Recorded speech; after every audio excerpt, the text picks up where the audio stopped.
the morning sunrise. In Lions Gate, 'neath the tall fir trees, on your face feel the ocean breeze. Feel the magic that's in the air. In Lions Gate, the fair. Recording has now started. Thank you, Jeray. You're welcome. Welcome to Lion's Den. Today is a bit different. Today we are sharing stories like we are sitting around the fire. So I thought before I hand this over to the panel hosts that I would share some of my own story. I am Kinrick Barrison. I myself have been playing in this wonderful game of ours since 1990. I received my Award of Arms 2 years later in the Kingdom of the Middle. At the time I was bouncing back and forth between An Tir and the Middle during my schooling. But my heart belongs to LionsGate after seeing the example that is Gerhard and Amanda. I became a sergeant to Amanda in 2001. I actually have 2 dog meat numbers. The lower one is 142. I think I got the second because someone didn't know how to spell my name. Most of my early focus was in heavy fighting. Later, I began branching out in various different other areas. I'm now a pelican and a knight. I'm also Baron of this fair barony we call Lions Gate. Finally, I am the current Kingdom Protector of An Tir. Maybe I'll be able to hand it off one day. I hope everyone has fun regaling each other with stories of the SCA in all its glory. Over to you, Ulf and Antonio. Hi, I'm Antonio. I'm UlfR. Yeah, we're here with us, the lean version, I guess, of the panel that we were expecting here. So that's we got the cream of the crop, so that's the part that matters. So we have here Oak and Rwanda Manning and Edward the Stuffy. So I assume everyone here knows this. A couple, I guess, was it a month or 2 ago? We had a panel that was sort of a slightly more structured panel in which we were talking about the old days and the new days and sort of how those things interact. And we had a lot of fun stories just come up that we didn't have time to pursue. And so somebody said, let's do this again and just tell random stories. So that's what we're here to do. There's no plan, there's no order, there's no schedule. There's just random questions and crazy stories. So if anybody has things they would like to know about, random stories they've heard from the old days that they'd like to know more about, those of us who are here can do our best to regale you with them. And as we said, I kind of would like to start off asking about the An Tir Rebellion, because it's something that I'd heard sort of vaguely about many, many times, but sort of didn't know the details of. And quite recently, Rowena sent me a really excellent history of An Tir that I think you wrote for 25th year. Is that 50th? For 50th, yeah. And it was lovely, and it had a really nice little section on the rebellion. So I'm hoping that we can get the verbal version of that. And then we can just see where we go. I've got a bunch of prompts if we sort of run dry and need some suggestions. But I say just give her. Feel free to type questions into the chat if you want to know. And panelists, take it away. So I think that's the she should talk, yeah. cue for Edward and Rowena. And so I'm Rowena, and I've been playing in the SCA since AS10, and came to An Tir in the very beginning of in January. It was still AS10, I think. So I've been in An Tir since 1977. Yes. And when we first came, we were playing in Madrona, and within about 5 or 6 months, and we were very active. We went to all the events, we went to various different things. We kind of became evident that there were a number of people who kept saying, well, God, you know, there's all these things that we can't get from the West, or there's things that just are, we really wish that we could have things go a little differently, and we're not getting our membership numbers. There's trouble with corresponding with the West. We don't see the King and Queen very often. We're just feeling kind of, and of course the Star Wars movie had come out that year also, and there was a rebellion in the Star Wars movie, and so they called themselves the Rebellion, and they wore gray armbands, and you'd see them at events and various different times through the summer and through the fall with these gray armbands on. And we had a few friends that we were getting acquainted with who were in the rebellion, and they would kept talking about, we wish we had more contact with the West, and we wish things could be different. And it kind of came to a head when we got to 12th night that year, which would be January of 1978. And that's where Edward knows more, because I was at that 12th night, I was in the kitchen cooking a banquet and really didn't know very much about what was going on. Okay, my name's Edward the Stuffy. AS11 is when I ended up in the SCA. I've always recommended every few years, judge whether you should stay. You know, are you getting things out of the SCA that you like? Are you gaining things from them? Are you loving the people you're with? And all my times have said, yeah, I want to stay. It was so weird because we pointed this out at the time. It was so medieval. We were in a principality that was off in a corner that the king and queen ignored. We paid our taxes and didn't get anything back, and it was really medieval. It was perfect. But a lot of people got real pissy about the fact that there wasn't much support, and we created things like a sergeantry to show that our fighters were equal to the fighters down there, and we tried to show that we were an up and coming group that maybe at some point would become a kingdom. So Edward Zafon, bless his soul, he's now gone. He was an actor, and he would jerk your chain, especially Edward the Stuffy's chain, just to jerk it. So this was never quite clear what was going on, but I ended up in a room behind the thrones at 12th night with about 4 other people and Edward Zafon and Manfred, and tried to talk them out of creating a kingdom out of thin air. And that went on for like 2.5 hours. And, we finally carried the day by saying, just in practical terms, that declaring yourself a kingdom meant that you had to go and register as a nonprofit. And you had to do all this paperwork and all this other things. And then you would have to create somehow relationships with the West, because we still wanted to play in the SCA, but now we would be a separate entity, and we'd still, we'd have to have, I don't know what, to be a kingdom off to the side. There are groups in the SCA, or there are groups that play with the SCA that aren't SCA, and so we'd have to become one of them.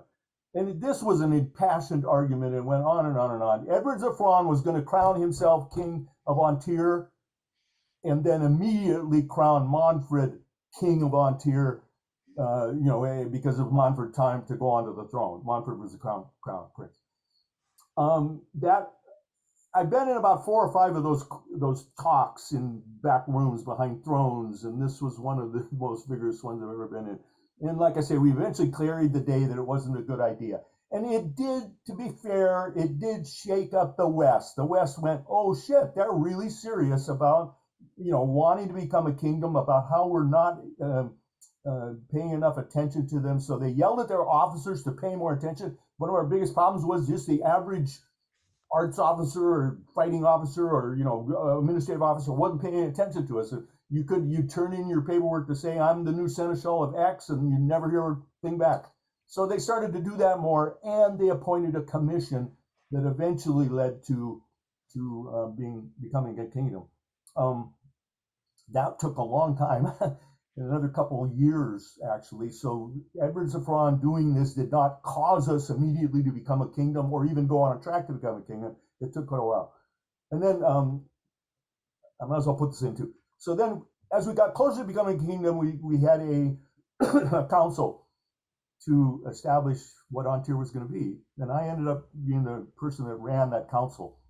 And it was quite interesting. We spent 6 intense months writing all the ceremonies and talking about all the awards and dividing up all the offices. And what we found from the West that we didn't like, and especially the lack of control and the lack of communication, we tried really hard to build An Tir, so we didn't do that.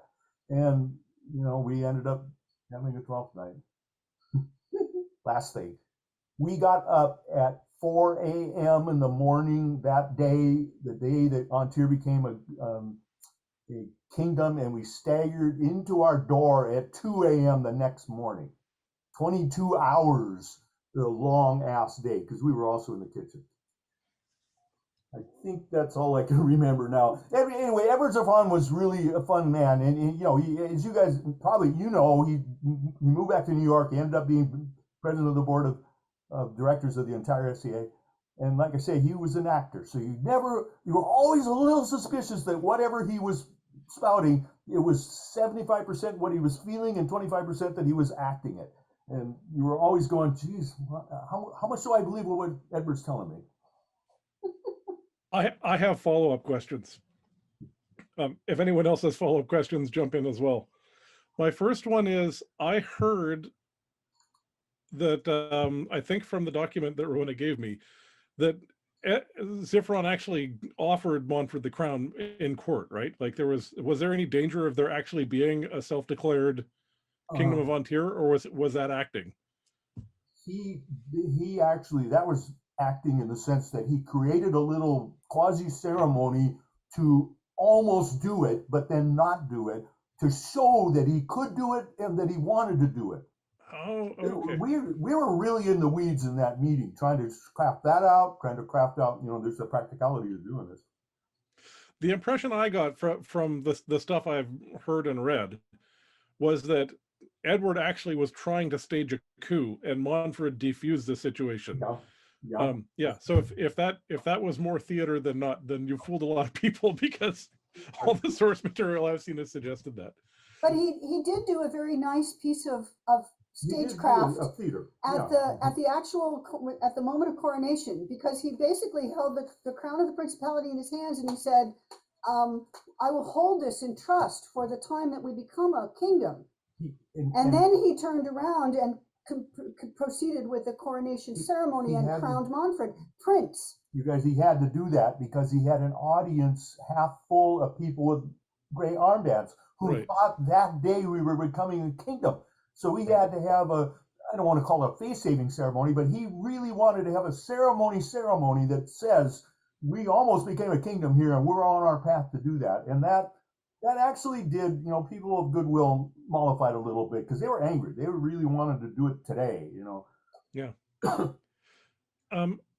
My next follow-up question is, how close were we to actually building a new society that wasn't the SCA in An Tir? Like, was that? Can I answer that? We were 95% there.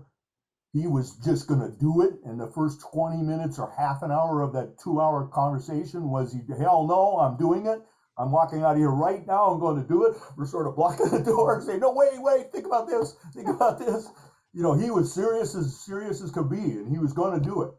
And, even Montfort was we were all a little worried about, we're all kind of royalists, and here this was a anti-royal as you could get. This was going to the king, to the king and queen in your ear. We're becoming a king of our own.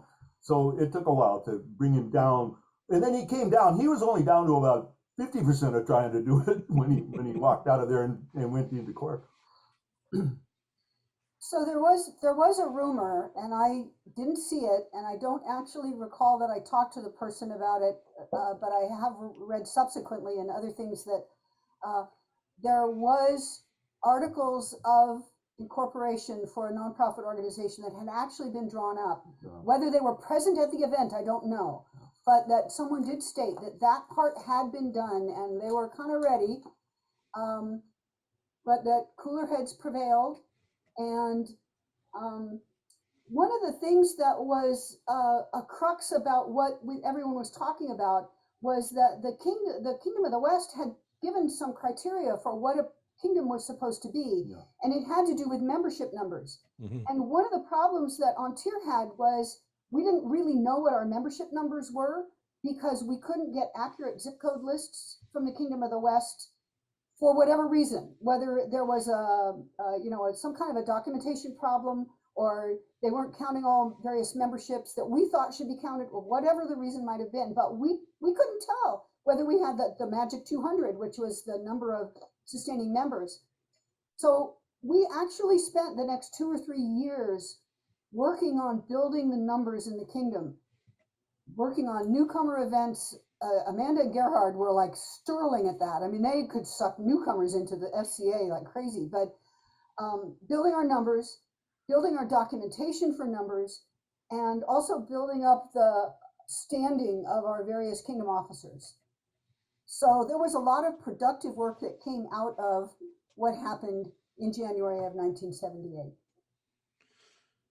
Yeah, well, I just keep, when I first heard that like we were on the edge of incorporating a whole new society. Mhm. I just thought like all the downstream stuff, everything that's happened since then with interkingdom politics, with the politics with the bod, like just think what a different experience we would be having right now if that one thing had tilted the other way. It's like one of those Gallipoli moments where, like, 10 minutes one direction or the other and the entire history would have changed. Which I find oddly fascinating. too, Antonio, I think oddly there would have been a movement eventually in An Tir to go back into the SCA. But all this was entirely medieval. This coalition joins this coalition, and then they leave, and then they have a war, and then they come back. It was beautiful. It was fun. Well, or would it have been like now we're playing very nicely with Amtgard and all those other groups, and I wonder if the SCA just would have fragmented into a whole bunch of small societies, and every kingdom would have been its own society, and we just would have all played nice. But yeah, it's an interesting thought experiment to wonder what the world would look like if that fragmentation had happened. Yeah, one of the last thing I'll say is, of course, I hope not. We had a border, and so Yeah. we tried to talk to Zafon and say, "Do you have any idea how hard it's going to be to make this new nonprofit that covers an international border?" And that might have been one of the very clinching things where he said, "Maybe it doesn't sound so good now." Yep. We've been discovering that lately. Yeah, It's not so good. Causes problems. My last follow-up question is: you said that as you were in that crazy time building the ceremonial for An Tir, you looked at the things you didn't like in the West and you tried to tailor An Tir to not be that. Do you have any of the, can you call to mind any of those things that that An Tir was consciously designed to be not the West in? Well, the most obvious one, obviously, is what you do when you start a new kingdom is all the awards. And what they meant, where they landed in the pile of merit, for want of a better word, and what caused you to get an award, and how you got it, and what came with it, and all of those things. We spent an immense amount of time. We ended up in Skalanis and Malin's can I tell this story? living room. Yeah. I want to tell this story because it's a really cool story. We're sitting in Skalanis and Malin's living room, and they are the prince and princess. The committee is there. I'm there because I go where Edward goes. And we're sitting there. We're going to name our mid-level awards. Those guys. And that's the equivalent in the Kingdom of the West. It was the Leaf of Merit and the Rose Leaf. And we're like, well, we need to have these mid-level awards, and what are we going to name them? And I remember I was sitting on the floor, and I looked up at the various people, and I said, for the pelican part, for the before a pelican or the parts of a pelican, can we think of like what are the parts? So there's the drop of blood thing, and everyone kind of looked around and sort of nodded. And then I said, and for the arts, maybe the hand of we have this lion that's on the shield, so the hand of the lion or something like that. And someone said, well, we already have the Monodoro. And I kind of held up my arm and I said, what about the arm of the lion? And Malin said, that would sound a lot better in French. And she said, Jambe de Lion.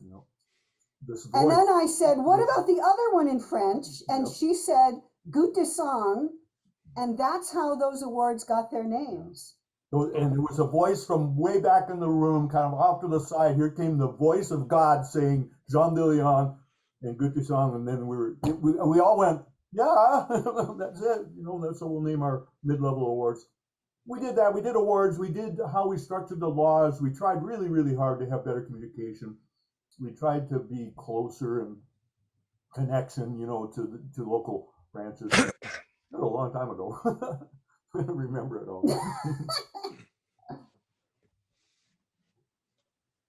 Nice.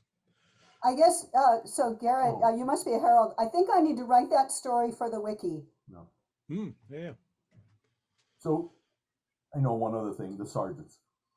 We talked about, should we have a sergeant's award level? And we decided, all of us, to leave the sergeants alone. We thought sergeants were so powerful and such a good thing, and they had already shown their worth in the West, and all that kind of stuff. And the sergeants, the fighters, didn't need a mid-level award between nothing and a knighthood. And it's been questioned ever since that we shouldn't have done that. We should have made something that was an actual thing that you got in court that acknowledged that. But we said you got made a sergeant in your baron's court, baroness's court. I think there is. Ulf, didn't you make one? Is there not a grant level fighting award now? Yeah, it's the Sable or Sable. What the hell is it called again?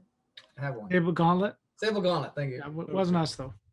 Oh, okay. There's also the Hastilionis, or that's for war, isn't it? That's war stuff. Yeah. Okay. Surprising, I don't know that. Okay. Cool. Yeah, I think that's a pretty cool set of stories. The birth of An Tir. Oak, do you have one you're dying to tell us? No, not really. But what came up from that story is it was very similar to the birth of Tir, when we became a kingdom. I'm sorry. Excuse me. Sporting Jumping the gun a bit there. Yeah.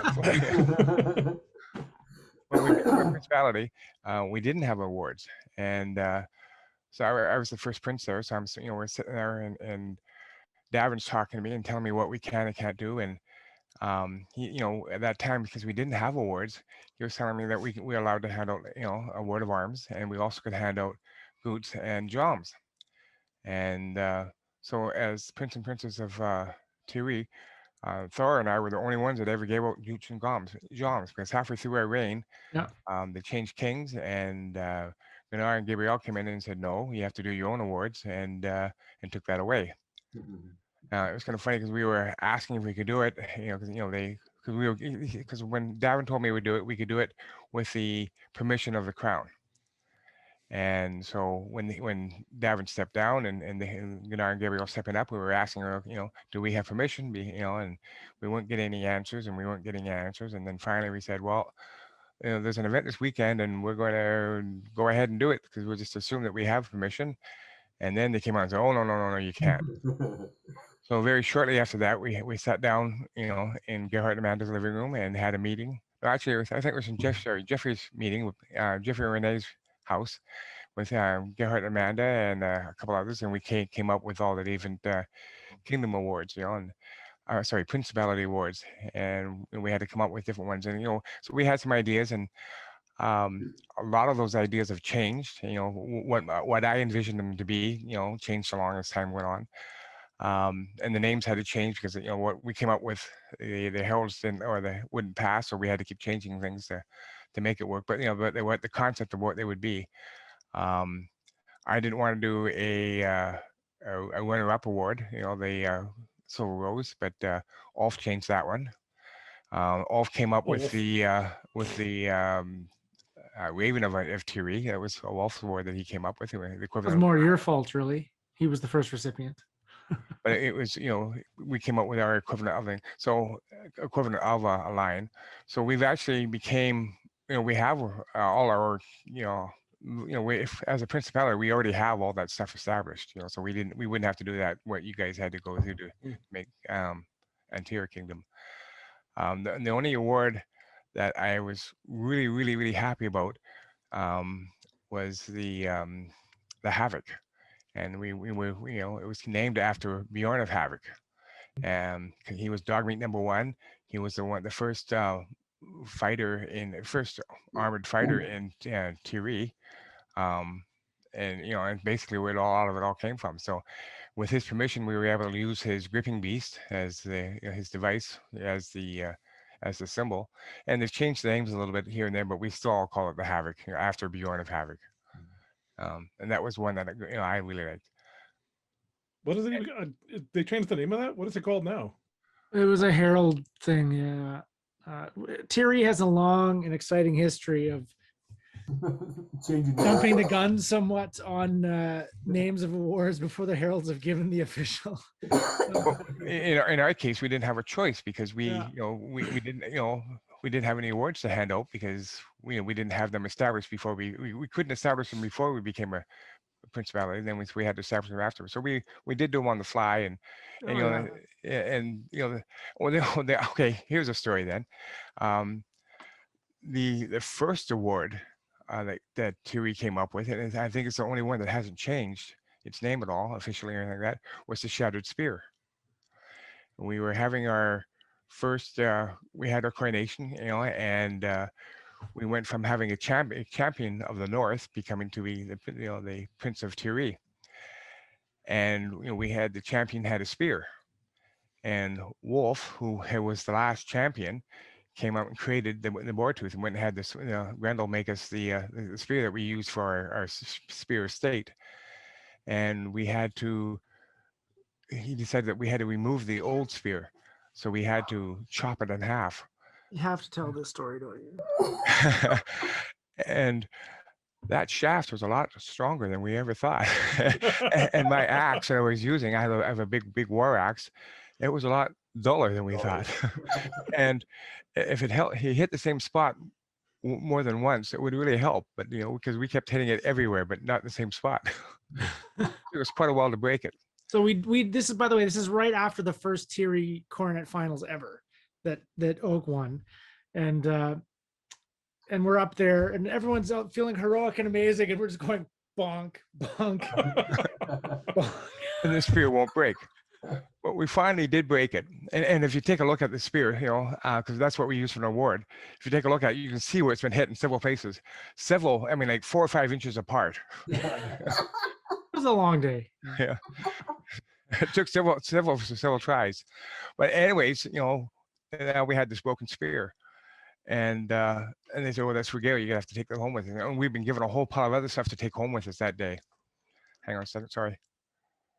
It's a shame this meeting is happening now and not when Thierry started, because then you would have known that when Gunnar and Gabrielle said you can't do something, the answer is to say we're seceding and starting. And that's what has made everything so much easier. We were young and cheery. We weren't bitter and jaded yet. Yep. So very quick follow-up story to what you're talking about, the awards and Thierry. So relevant to you is, so we were trying to give Oak this Raven Award, which is the sort of principality, lion-esque thing. And in the tradition of Thierry, we hadn't really fully vetted everything through the heralds and all that. And we're at the event we want to give the award at.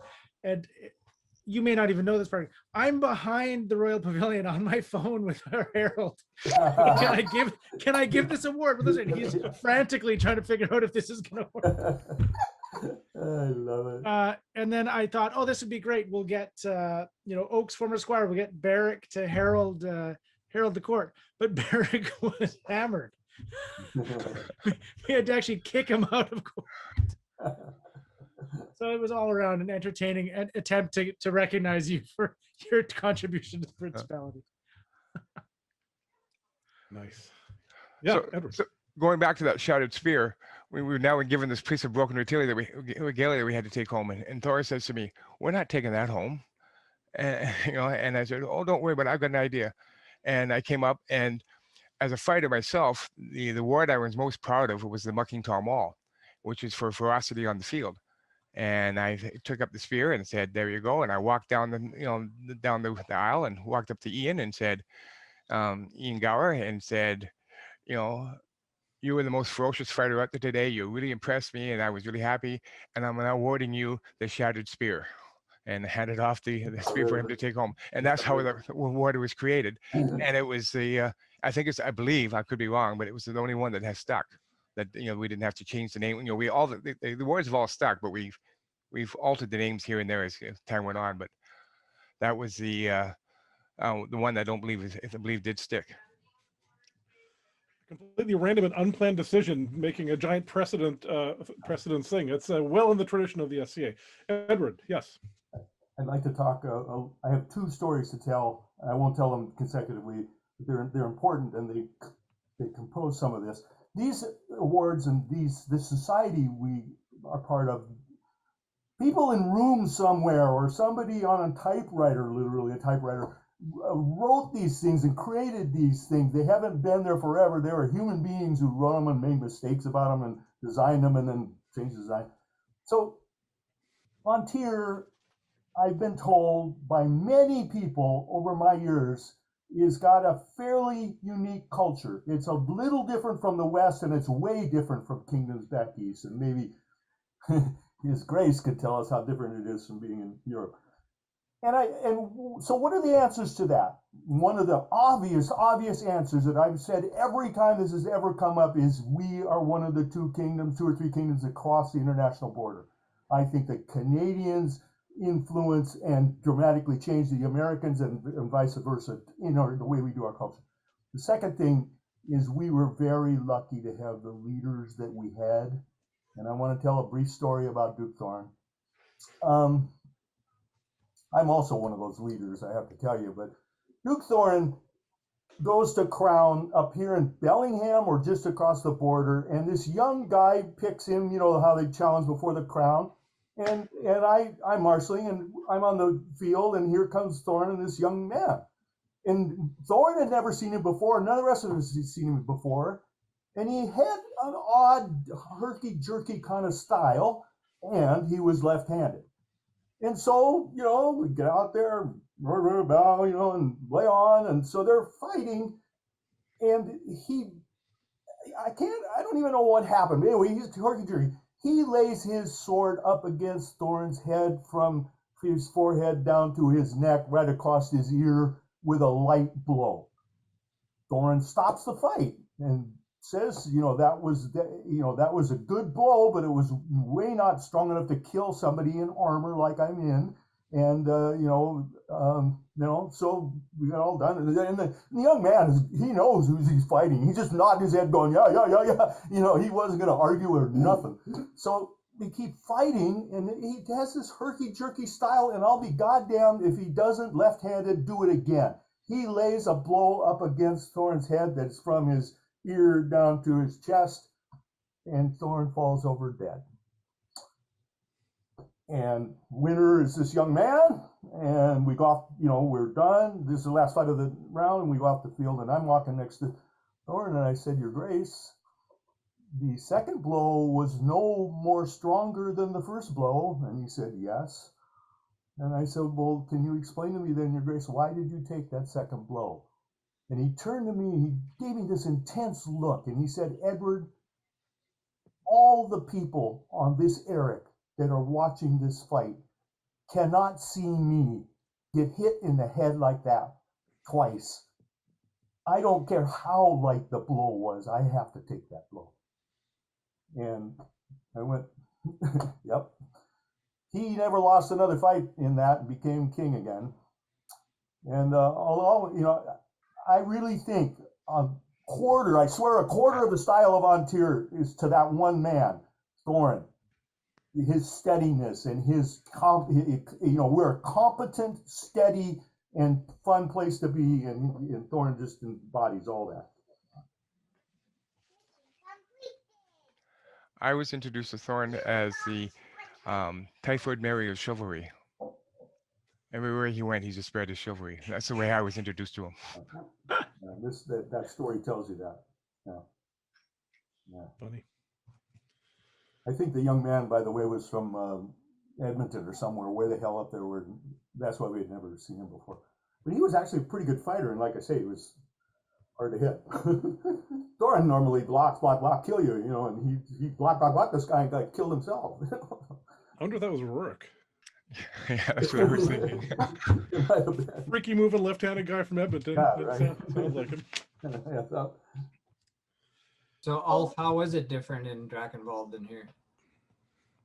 Oh, we could have a whole panel on that. But I mean, to give you the short version, like recreation is very different there. So and it's very regional. So like the SCA in the United Kingdom is very different than the SCA in the Nordic countries and in Germany. Historically in Germany, it was a lot of Americans there on rotation with the military.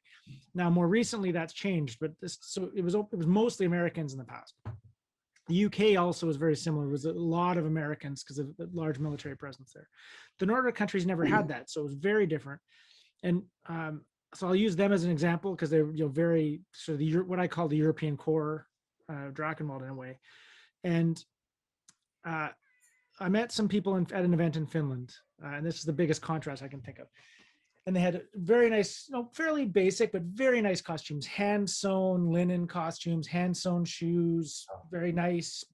They'd made everything. It was their first event. So they'd heard of the SCA, they'd found out about it, they went, I want to do that. And they spent a year learning, researching online, all the stuff to make everything, head to toe, a tent, everything by hand.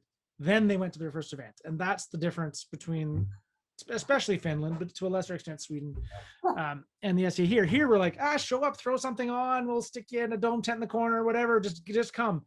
And that's one of the reasons though that here the SCA exploded in size, because we had that very open, and they don't do hobbies like that in the Nordic countries at all. So their SCA is much smaller, but like there's nobody in running shoes, not one.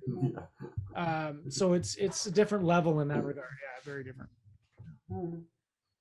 If somebody, so Antonio, I was wondering, did you have a question ready? I'm sorry. No, I was going to follow up with Ulf, but you go for it. Oh, well, because we're kind of in that making the kingdom timeline thing, I wanted to elaborate a little bit on that, because we are in the process of the 40th anniversary of the kingdom. And this is a kind of an important year because we did all that work to actually make the kingdom in 1981, which was 40 years ago. So we're celebrating a number of 40th anniversaries in January of 1981 at 12th night in LionsGate, when Malin and Scalanis, I think, were stepping down and someone else was stepping up, and I can't remember who, and I don't have the OP on my other screen to look it up. But that was where this huge proclamation was written and calligraphed on a huge piece of paper that was going to go to the bod requesting that we be considered for kingdom elevation status. And it was laid out on a big table, and everyone at the event went and signed their names at the bottom to say, this is what we want. And that was subsequently sent down to the board of directors and the Kingdom of the West saying, we think we're ready, please let us go. And the next 40th anniversary that we have is in about May or June. I think it was in May, when the word came back from the board of directors meeting that happened then to say, by the Kingdom of the West and the board of directors, yes, you are ready. Proceed with becoming a kingdom. Your crown tourney will be in September. And of course, we were all, after we were done jumping around in our living rooms, we then proceeded with forming the committee that Edward headed up. And in June, we had a Kingdom of the West crown event that was held in An Tir. And it was the first Kingdom of the West crown event that was held in An Tir. I'm pretty sure. I don't think there was one in Southern Oregon before that. And we all showed up at the event, and almost none of the Kingdom of the West officers came to the event, and therefore all the Ontarians suddenly got practice in running a kingdom event. And much business occurred. The business of the tourney occurred, and the winner, of course, was Sir Steingrim, who wasn't a duke yet, but Sir Steingrim, fighting for Lenora, I believe. And it became clear to us that by the time we had our crown tourney that we were going to fight for the first king and queen, that an Ontarian was going to be on the throne, Steingrim and Lenora. We were going to have an Ontarian king and queen present for our September crown tourney to choose the first king and queen. So that was extremely exciting. And then, of course, the next 40th anniversary that we have is coming in September, the first weekend of September. It's going to be the 40th anniversary of that magical event that happened at the Boy Scout camp, McLean, where we fought our very first crown tourney. And so, LionsGate, you had a huge role in this. I remember that event one of the things I remember about that event was there was this kind of pulsating feel of, it's coming. This is it. This is it. And the other thing that I remember, that site, it's very flat, right? And it's kind of long, linear. But my memory, this is kind of weird, my memory is that there was a slope from the fighting field up to the crown, to the Kingdom Pavilion where the crowns were. Because I kept feeling as though they're up there watching us. This is what we're doing. And the King and Queen of the West are watching us do this. As the fighting was proceeding it was a really big list, like 60 or 70 people entered the list. But why did I think of it as being this big sloped event with this eminence up there? Thing my brain did. Yeah, I'm afraid there's no slopes on that site. No, there's no slope. We had it in the wrong place. That was No. out there. Yeah, it was. It There was was in a McLean. slope. There was a slope up there. I was sitting down the slope. Oh, okay. One note that it obviously a drop in the bucket compared to everything else, but one thing that is slightly sad with everything that's happened is the plan was for us to try September Crown last year was going to be down in Oregon there, Hood River, and then we were going to bid to host the 40th anniversary again at Camp McLean. So that's sort of unfortunate, but. I think that was the first Cron I went to, and I had no idea that any of that was happening at all. So I was an 11-year-old kid who had no clue that there was all this important stuff happening at that. There's a man watching. Bjorn and myself became peers that weekend at that event. 4 of us became pelicans at that event. If you don't mind, I'd like to tell my other story, an inspirational story. So people ask me what's the most inspiring thing I ever saw, and it's the following. An Tir never went to Pennsic as a group, only just a few. Harold of Warrington and went a couple, 3 times, and a couple other people went, but we never went as a group, and we certainly never sent our king and queen. So An Tir goes to Pennsic. Edward Zafon, speaking of Edward Zafon, is the land steward. He parks us on the lawn right by the big building, which was a big surprise to the kingdom of Trimaris when they came later in the week and found all these An Tirians camped on where they always camp. The king and queen of Trimaris always camp right here. So they camped beside us, good German, and they were not happy for a few days. We finally plied them with enough beer to make them less unhappy. So this is the first time the 12 kingdoms could send their kings and queens to Pennsic, and a great court was always envisioned. But this is the first time all 12 kingdoms could be there. So we march into the great hall, which is a big barn-looking thing. I happen to be the herald for An Tir. I put my beautiful An Tirian herald's cloak on. And make way for Thorin and Anrod, the king and queen of An Tir. So we get in there, and it's a semicircle, and on one end is the middle, and on the other end is the east. They are the 2 kingdoms that this war, Pennsic, has fought over, and they were going to go first and last. And and in between there are 10 other kings and queens with a herald standing behind each one of them. We were supposed to do, I swear to God, I can't remember what we did for our thing. Some people actually did a peerage. Pretty sure we didn't do a peerage, but we were supposed to do one piece of business that would show what a kingdom would be like. So we start the court, and the East Kingdom, of course, is first because they're the one of the 2 hosts. And the first business in the first of the 12 courts in a row is a ambassador from Drachenwald, from Finland. No, what's the name of the big branch in Sweden? Big Nordic branch in Sweden. It's now a principality. Wolf. Sorry, not the principality, but one of the branches? Nordmark. Nordmark is the principality, Yeah. At the time it was a barony, and at the time they sent a herald, they sent a big, huge proclamation swearing their undying allegiance to the king and queen of the East, because there was East territory then. So up steps a man who's about 6'2", about 210, handsome looking man, and he reads that proclamation. And to this day, it sends chills down my back. That is by far the best herald I ever heard in my life. He was beautiful. I don't know, maybe he was a stage actor or something. He was such a gorgeous singer of the language, in a proclamation swearing undying servitude and all this other stuff in an English that was better than your and mine. And it wasn't his first language, it was just beautiful.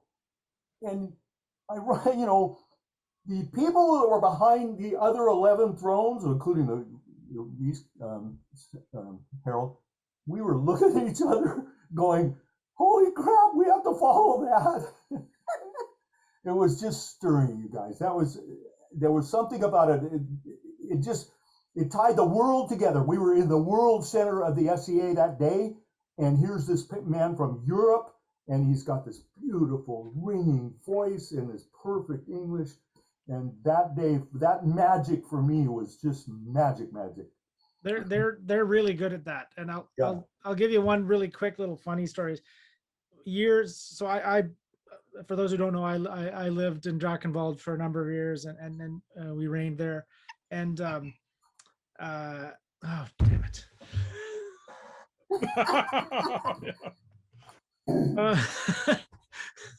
So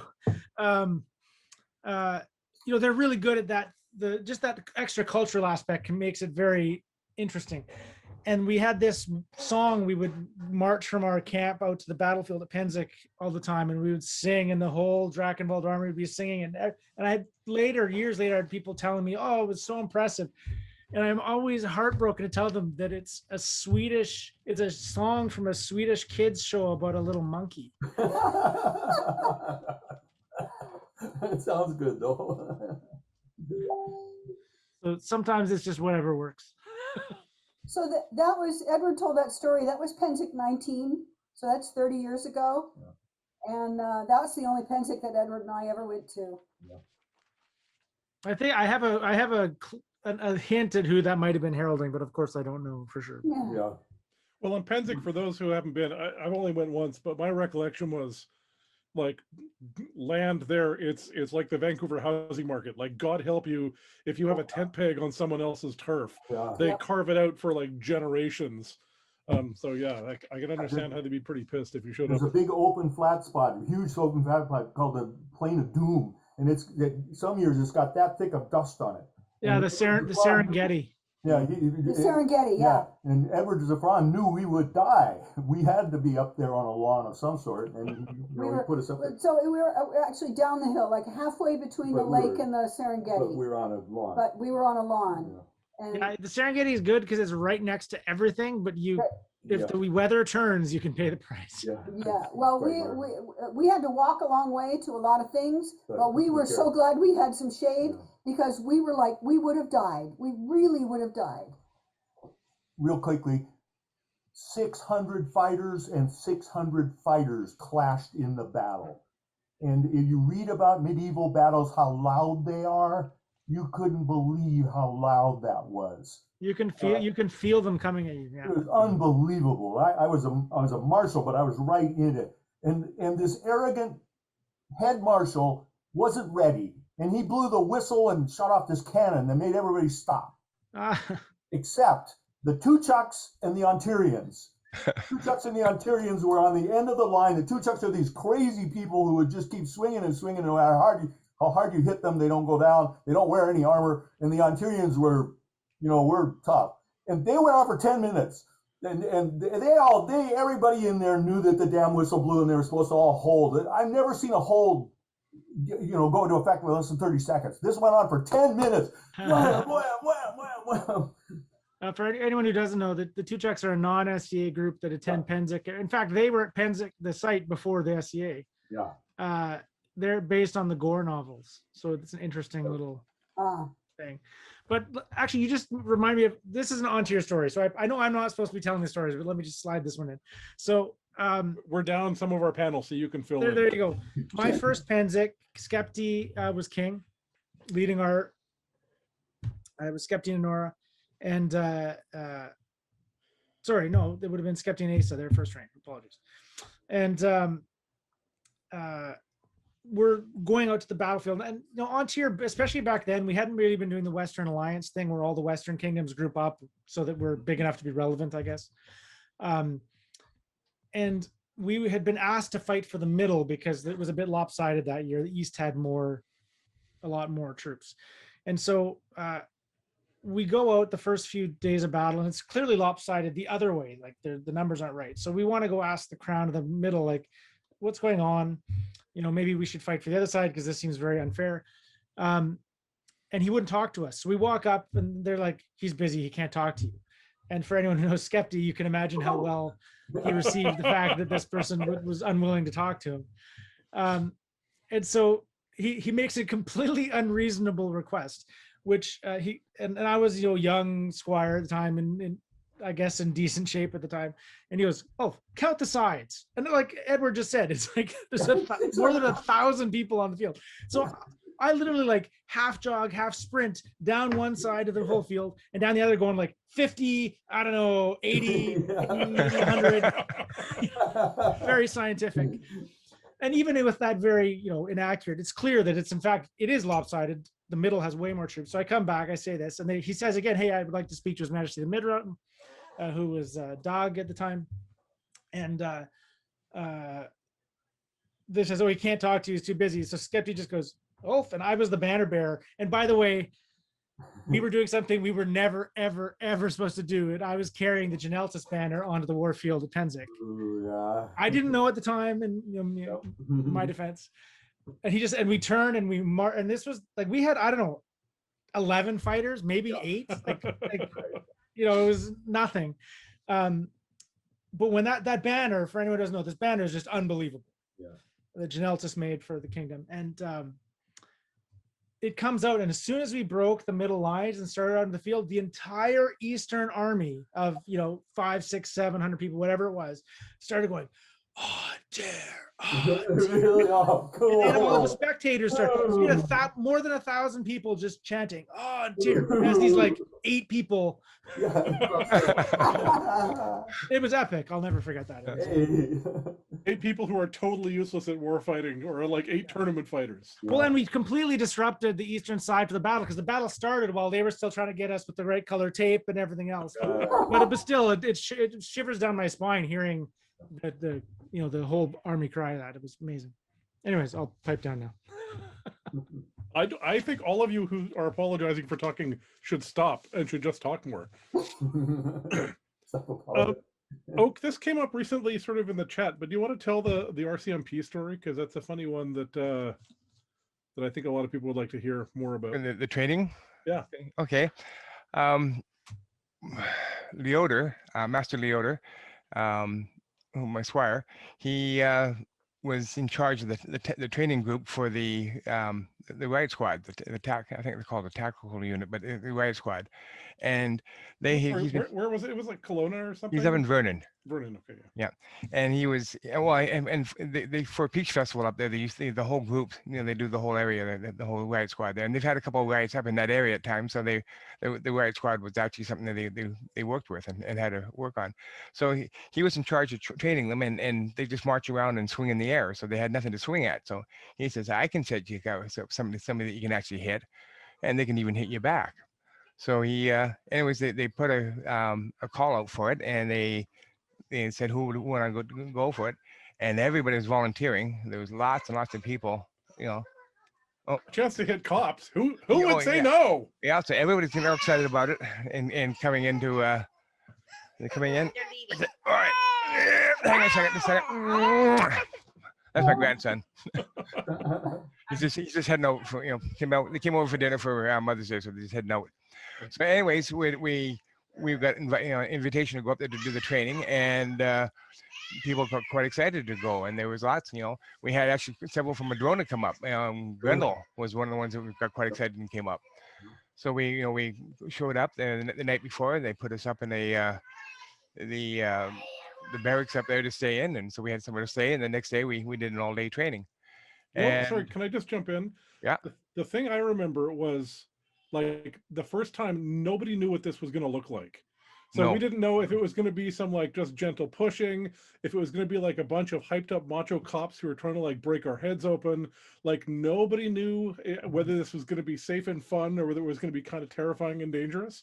And so there was a lot of like excitement, but also kind of trepidation at the same time, as I recall. To be Well, fair, they probably didn't know either. I'm sure we found it way less scary than they did, as the case was, I think. well, and just to show you how we didn't know what was going to happen, Antonio made himself, instead of having a rattan sword, he made himself a hickory sword. And he even disguised it to make it look like rattan. You know, he dimpled the end to make it look like it was rattan. Just that was the second sword. I had a rattan sword as well. Just Yeah, there. but just in case we needed something heavier, you know, he was ready. You know, and so when we went up there and did the training with him, it was, first of all, we just a noisy crowd, and then eventually we got to be, a crowd that needed to be pushed. They had to use a little force. We had different levels of force we went up to. Till in the end, we actually got to do a full-out fight kind of stuff. And from that, there was tons of stories that happened. I mean, Lo Tang got hit with a smoke. What do you call this? Yeah, smoke grenade sort of thing. Those things were awful. And it actually caught his pants on fire. He fell on top of it, and he had his pants catch on fire. We had volunteers for the people that wanted to go into the dog suit. And the cops couldn't understand how we had. Oh yeah, I'll go. I'll do the dog thing and get in the dog suit. And so the first thing we learned is that you don't, if you ever go to a riot, don't wear red. We kept standing behind White Hand and throwing him towards the dogs, because he was all in red. We also discovered that if you throw tennis balls, the dogs will chase after the tennis balls just like any other dog. So if you want to distract the dogs at a riot, bring some tennis balls to distract them with. Oak, were you in full armor, including helmets? Yep, we're in full armor. So we, first of all, as I said, we had minor contacts, and then we got to the point where we were going to full contact. Leota had a few. They explained to us fairly early that sort of the in PR terms, it looks really bad to sort of be like swinging a truncheon full over your head, and so they were sort of trained to do like these little almost like saber taps. And so it's quite interesting because, like, I get hit with a giant stick all the time. So there was a time when like they were whacking me on the shin and I had no armor there. It's like, this is inconvenient, but like it's not going to make me leave or anything. So it was quite interesting, the dynamic of like the extent to which we were used to getting pushed around and hit and the extent to which they weren't. Because wasn't it you, Oak, who had a pike and you were hitting that big guy in the face? Yes. He was not enjoying that experience at all. Oh, he was so mad. Like, they're hitting me. We brought them here to hit us, and he's hitting me. The helmet he'd hit him with the pipe. The helmet would go baff, and the visor would smash him in the face every time. Oh, I didn't know that part. They told us to. Leota said there was a few guys that he wanted to know if they would actually hold the line, and they were trying to test these guys. So some of them he wasn't sure about if they had the right attitude, kind of thing. So we were told to try to get under these guys' skins and try to get them mad, and see if we can get them, to lose control. And that was a lot of fun, So at one point, we're going up there, and I had my spear, and I'm standing out of range. They can't break ranks to come hit me, but I can hit them, and I can hit them. So and we got this one guy that we were trying to see if we could get him triggered, and he was getting kind of upset. And he was the big center guy in the line. He was, a CFL football player, 350 pounds, strong. I'm suspicious about steroids, maybe, I don't know, but he was just a monster. And so, he was, I could tell he was quite upset. So I look at him and I threatened him with the spear, and, I pointed at his head and his shield would come up. Then I pointed at his groin and his shield would go down. Then I pointed at his head and pointed at his groin back and forth. And then I started laughing at him. I haven't even swung at him yet. I started laughing at him, getting madder and madder. And then I get him all like upset, like I'm really going to pike him. And then all of a sudden I hit the guy beside him. Then I hit the guy the other way, and eventually we did get him to break ranks. I think, but the best one yet is I one time swung and I took a pike and I missed, and I actually got the commander who was in the second rank, and he was walking back and forth, not paying attention, like looking sideways, and I hit him on the side of the head and I knocked him to the ground. He didn't know where the hell that came from. Then he got mad and apparently over the radio told him, "Get that bastard," and then they broke ranks and came after. And then they grabbed me and stuffed my face in a smoke grenade. So. It was really informative. The ones of them that thought it was fun, and the ones of them that thought it wasn't fun. Because some of them were having a high old time, and just it was the best time ever, and some of them were getting really upset. Well, I had one guy come over to me and said, you know, he kind of said quietly, he says, kind of take it easy, hey, I don't have my cup. You know, because he says, you know, we've never needed them before. You know, we just walked around. So why am I going to wear it, and why can I wear this equipment if I'm not just going to walk around and swing in the air? You know, I didn't Yeah. need I mean, I mean, my recollection is that the feedback from them was that this was amazing. Like, they changed their equipment because of it. It was the first time they'd ever been able to train properly. You Yeah. know.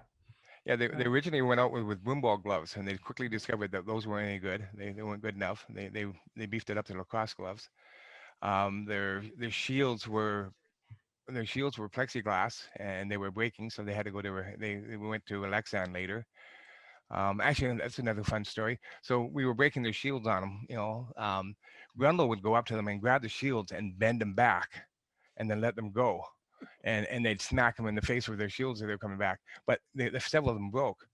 So when it was all over and said and done, you know, we were sitting around having a barbecue afterwards, and um, somehow they had all this broken equipment. So Grendel got a shield, or they gave him a shield, and they signed it. And several of them signed it to him, and they let him take it home. And so that was great until Grendel got to the border. Yeah, I was gonna say He's got this police shield, and they go, riot squad shield. what's happening here? You know? Yes, Edward. Two quick stories about mundanes and armor. So we're marshaling in Eastern Washington a bridge battle, and there's a young woman in second rank back, and she's got a breastplate on with separate breasts. Okay, really pretty breastplate. And out of the back, way back there, comes a javelin that hits her in the chest and blasts her backwards, caves in the place between the two breasts. And I went racing into the fight, screaming, "Who the hell threw that? Who the hell threw that?"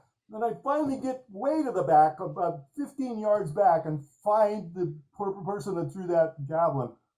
He turned out to be a college javelin thrower. And I told him, "No, you can't do that. You can't throw a full college javelin right in somebody's chest. She'll freaking carve their chest in." I mean, he's lucky she had that much armor on. Okay. There's that Duke originally from Caid, now lives in the West, who was a very, very high level tennis player, and his rap just was something else. But let me just pivot. So let me ask you guys, you know, An Tir, huge kingdom, many branches, many events. What is an event that doesn't happen anymore that you just miss and long for and wish we still did? Talk about that. Yeah. I definitely think Sound Unity Tourney. There was an event called South Sound Unity South Tourney Sound. that Which was branches in yeah, Washington. it was part of creating the South Sound region, which happened in like the middle 80s, to create a lot of connection between the various different branches that were right around the bottom of the Sound, because we sort of weren't connecting enough with each other. We weren't going to each other's events, perhaps. We weren't actually interacting with each other enough, and so we sat around in a kind of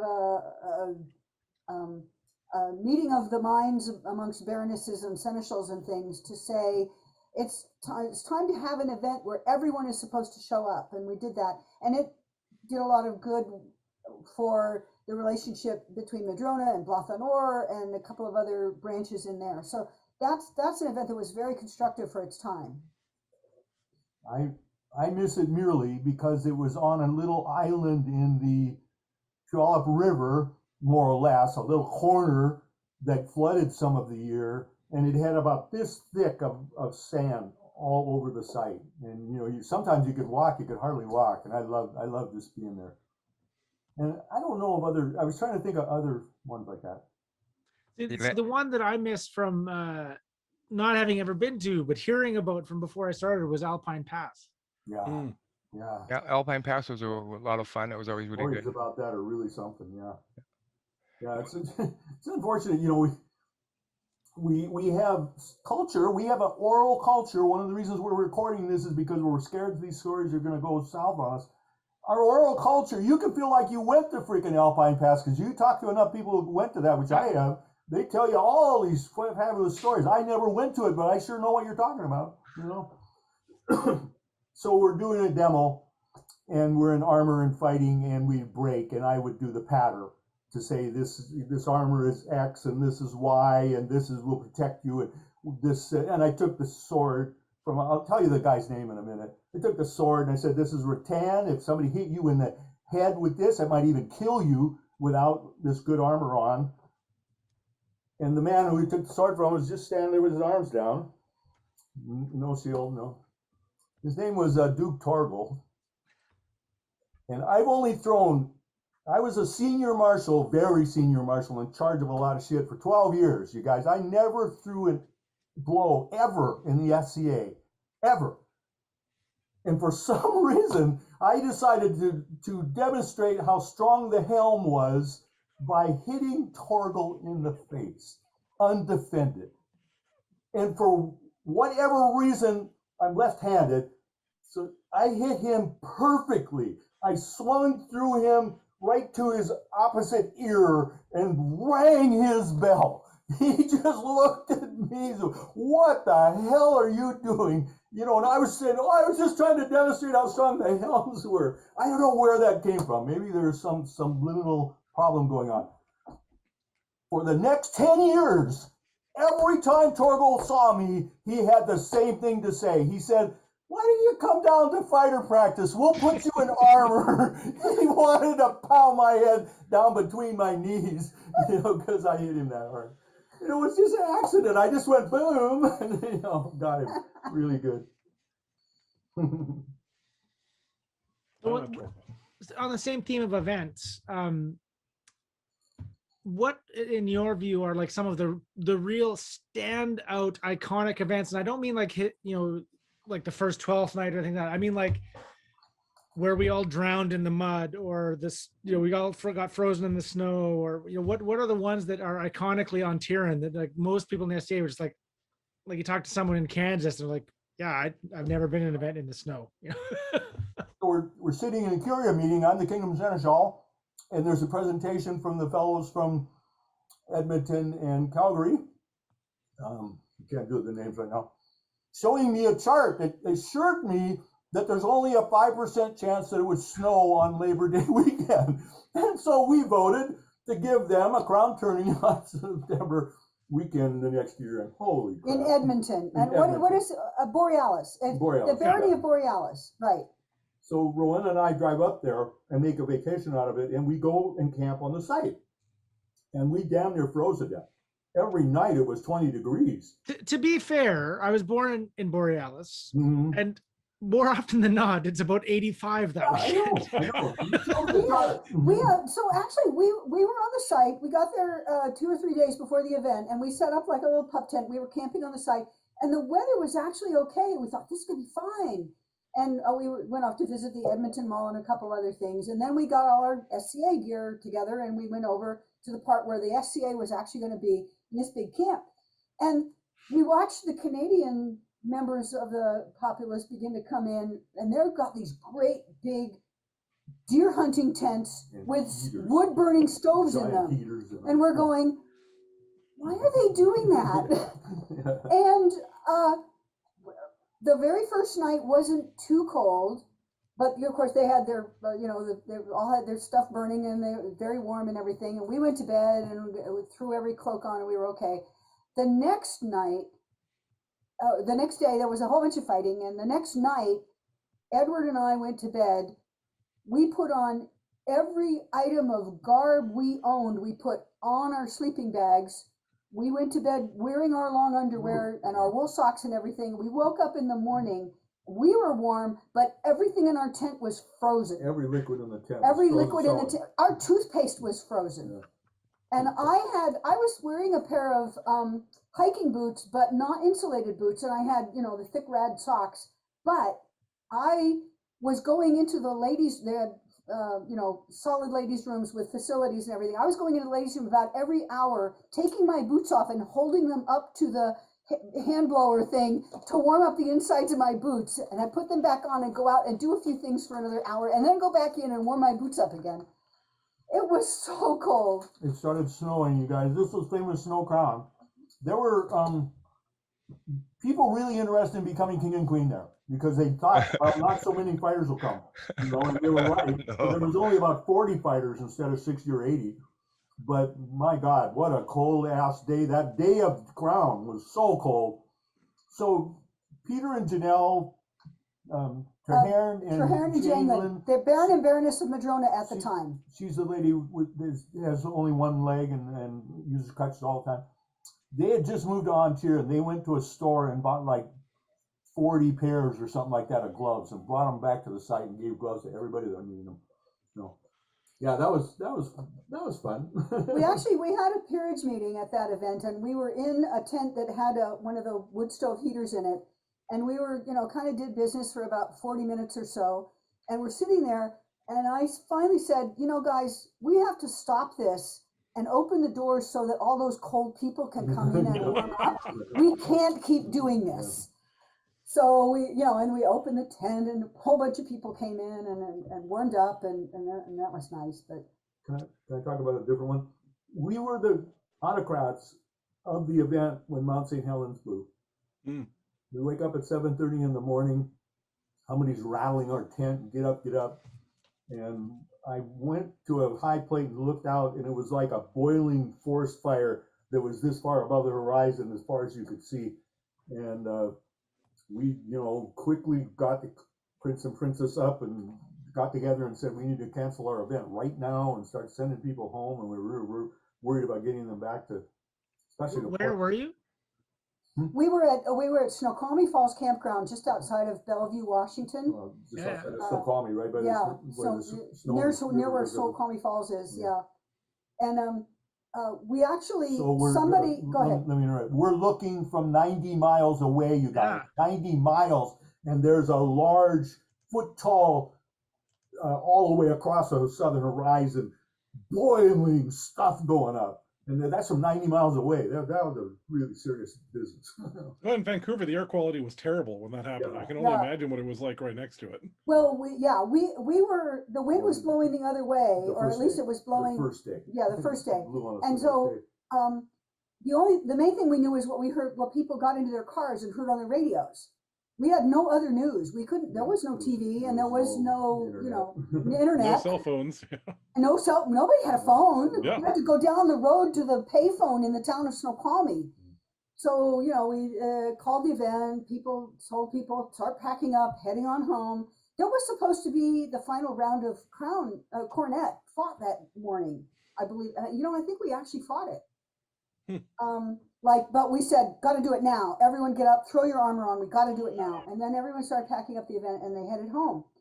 And the Three Mountains people and everybody south heading south on the freeway were stopped because they closed the bridge on that river that was choked with a volcanic ash flow, and the Toutle River, and they were sent all the way out to the coast of Washington, and they had to cross into Oregon at Astoria at the mouth of the Columbia River and then drive all the way back. It took them all day to get home. And there were some of the people who were there who were driving to Spokane, and that's where the ash flow direction was going. So the ash flow was falling like rain on eastern Washington, and people went over the passes, got to the other side, and what we heard is that, what we read in the newspaper is that a lot of cars got ruined because their air systems sucked in ash and it did bad things to their engines, and they had to, they couldn't go any further. Whether that happened to SCA people, I can't remember, but there was a couple of people that it took them 2 or 3 days to get home from that event. Snow Crown, just to return to Snow Crown, sorry to ignore your excellent Mount St. Helens story. I don't remember it being as cold as that, and I don't think that's because I'm Canadian. I'm from Vancouver, so I barely count in that regard. But the thing I remember was it was right under the airport, and it was the first event we had, a first Crown event I went to anyways, that was like obviously surrounded by mundaneness. So it was this giant, it's a prairie, so you can see 30 days in every direction. So like you could see a mall in the distance, and there was a highway, so like crime was happening, and you'd see the trucks downshifting off in the distance. But also that was the first event where the Rapier Championship was fought. Yeah. And that was the beginning of all the sort of other champions, right? So for a long time, it had just been the heavy champion, and that was the first one that then led to all the Bardic champion and the arts ministry and so on. Antonio, that came from the people from Mergenwood. You know, there was a middle influence there of people that were interested in rapier, and it sort of made its way west and became bigger in Borealis and anyway, and you know, became more and more popular. I remember going to a 12th night, and they said, "Well, you're a herald here. Herald this fight." And they handed me a staff, and I'm watching a rapier fight. I don't know what to do. I don't know what this is. I'm a really good marshal for heavy, but I don't know. And I gave him the stick back. I said, "I have no clue what to do." Oh, he said, "Just stand here," because it was indoors, of course. It was a 12th night. Yeah. Oh, that was the 12th night. The 12th night we went to in Calgary. And they had a big banquet after the doings of the day, and I was supposed to dance, and had my boombox and everything. And I went out to dance and did a 20-minute routine or something like that. And by the time I got to the end and I got back through the doors and I'm standing in the vestibule, and I'm like, why am I out of breath? I'm in really good shape. And someone came up to me and said, "Did you know that you're a mile high?" No. That snow crown, there was a motel at the very end of the field that you could see off in the distance. Yeah. And when the snow came, I ran. I got the last room that was there, but it didn't help me because I ended up having about 12 to 15 people staying in the same room. We couldn't pack that many more people in there, but everybody was just freezing. It was cold. Well, it's funny because like everyone calls it the snow crown. There was only like a tiny bit of Yeah, actual snow, but it was just so cold. freaking cold. They should have called it the frozen crown, right? Wasn't that, well, we do call it snow crown, but I thought it was more like frozen crown, Yeah, it was really. Yeah, yeah. I mean, There was a princess out there spraying cold everywhere. There was more snow at the one. It would have been May 2003. That had hail, snow, rain all during the Crown tournament. Mhm. Yeah. Oh yeah. And I'd been living back in Canada for about 3 weeks from spending a year in Central Africa, so I was not so much with the cold. Was that the one that was up by Red Deer? Maybe it's a different one. I think, No. Yeah, Edward, I think that one is an event that we didn't go to. That was the one, Gunnar one. Yeah. That was the no shield one. We went to one that had the. I don't remember where it was. We went to the one in Calgary. What is Calgary? I'm sorry, please. The Montgard. Montgard. Excuse me. Yeah. We went to the Montgard Crown where there was a tornado. Yeah, blew out these big windows. There was great big wide lawn area in a big park, and we were all camped here up on the upper area. And then you go down a slope, and there was a building, you know, like a park building of some kind, really big. And that was where the kitchen is. They were making all kinds of. They made this soup on Friday night and everything. And we were all down in there late in the afternoon, evening on Saturday night. And I think I was teaching dance or doing some dance things or something like that. A whole bunch of other things were going on in the hall. And all of a sudden we heard from up the hill, there's a wind alarm, wind alert. And about 5 minutes later, the big window in the building blew in on us. Mm-hmm. And we're like, whoa, what's going on? We went back up when the wind alert went away. I mean, we all sheltered in the back of the building. And when the wind alert went away, we went back up the hill to look at the camp. To find the damage. We were figuring that the camp was just clean. The camp was flattened. Yeah. Someone had, thank you, Canadians, someone had gone to our camp Someone went through the pulled whole camp. all the poles. Actually, they did it for the whole camp. They went and pulled all the poles. Pulled all the poles down of every tent. All the tents had been manually flattened so that they weren't torn up. Yeah. And we still had a tent to sleep in. Yeah. Thank goodness. Some smart person who knew what was going to happen. Yeah. Yeah. That was really an intriguing event to be with. I lost a tent at Estrella once. That it wasn't a tornado, but it was It was unbelievable winds that just blew everything down. This was My just tank short was of that. destroyed. Yeah. This wasn't a tornado either, but it was just short of that, and it popped that window and just blasted. It was a 10 by 12 or something foot window, brought it all back in on us. So I'm king of Seneschal. I'm burned out, and I'm really burned out actually, and I need something to do to fix this. So we go to an event in Grays Harbor, Washington, way out on the coast of Washington, and there were like 8 people at the event.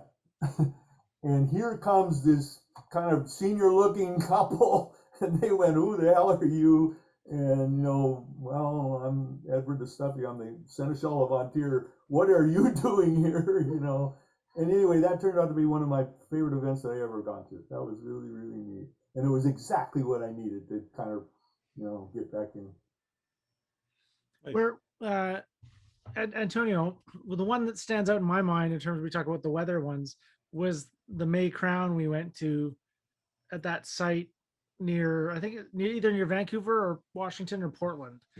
The one with all the trees. We held lots of events there, crown events over the year, and where they like middle of the Sunday, like a Sunday at noon or something, and people come, "Okay, everyone go home. We're gonna be underwater in like 2 hours." Oh yeah. Oh, that one. Yeah. That was Yeah. Skepti's coronation. It's a park along the Willamette River. I'm trying to remember the name of it, but we were there. Yeah. And that was, the river was flooding and the water was rising, and they said, "You have to leave now or you will not be able to leave the site." Well, yeah, it wasn't like there was a bridge to get on, like it wasn't an island one exactly, little but bridge, it was like a marsh, right? And there was a 1-lane bridge. It's like, you have to leave now because that bridge will be underwater in 2 hours. Yep. So we've perfected bug out pretty well.